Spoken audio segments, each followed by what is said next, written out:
CPA Quality Goods and Services. Warranty. A warranty is a legally binding promise that a product has certain qualities. In business, warranties are often added to contracts by offering to replace or to repair a product if it breaks within a certain time. Under common law, certain warranties existed with regard to goods. In addition, the CPA demands that all agreements for the supply of goods automatically include an implied term that the goods are reasonably suitable for the purposes of which they are intended. This also requires that the goods are of good quality, durable, and comply with the legal standards. Implied warranty of goods.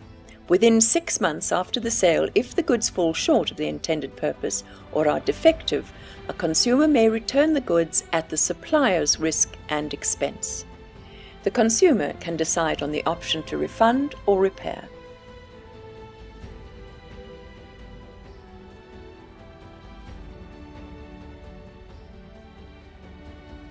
Gift or value vouchers in return for a defective product are no longer permissible if the consumer insists on cash.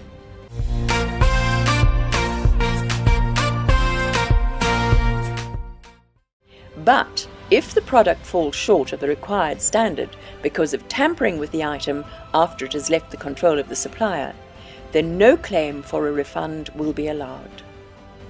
If the customer wants an item repaired, the supplier gets one opportunity to repair the product. If the problem happens again, the product must be replaced or refunded. Section 57. Warranty on repaired goods. All new or reconditioned parts and labour come with a 3-month warranty after repairs. This will not apply if the new or reconditioned parts were mistreated or in respect of normal wear and tear. Section 49 and 55, the Foot Stewards Clause. A Foot Stewards or as-is clause generally aims to limit the liability of a supplier for defects in the goods. It must always be brought to the attention of a consumer. But in addition, because the CPA also gives a consumer the right to receive goods that are without defect, the supplier cannot hide behind a Foot Stewards clause if there are material defects in the product. This applies to all business contracts covered by the CPA, but does not apply to private sellers. For example, if you buy your neighbour's car in a private sale. Full disclosure of the condition of the goods or services is required.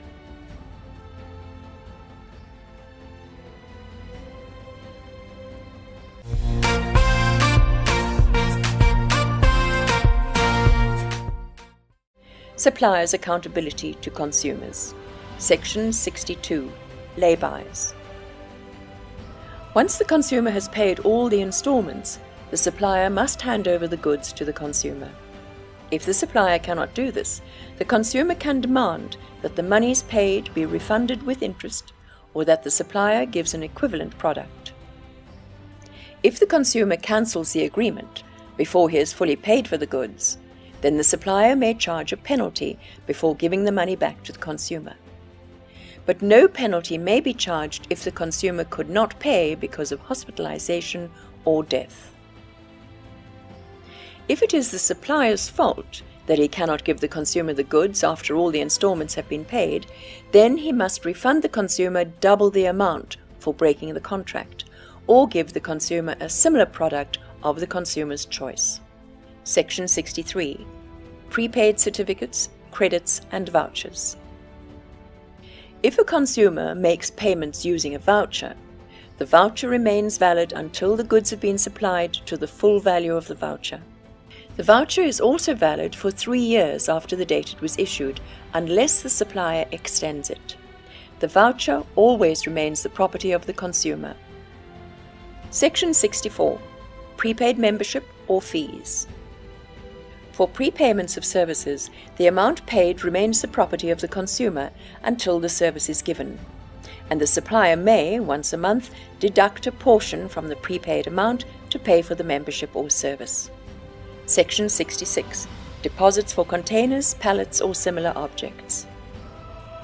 If the law stipulates that a deposit must be paid, when a container, pallet or other object is returned to a supplier, then the supplier must pay the deposit to the consumer irrespective of whether the consumer returning it has paid any deposit to the supplier.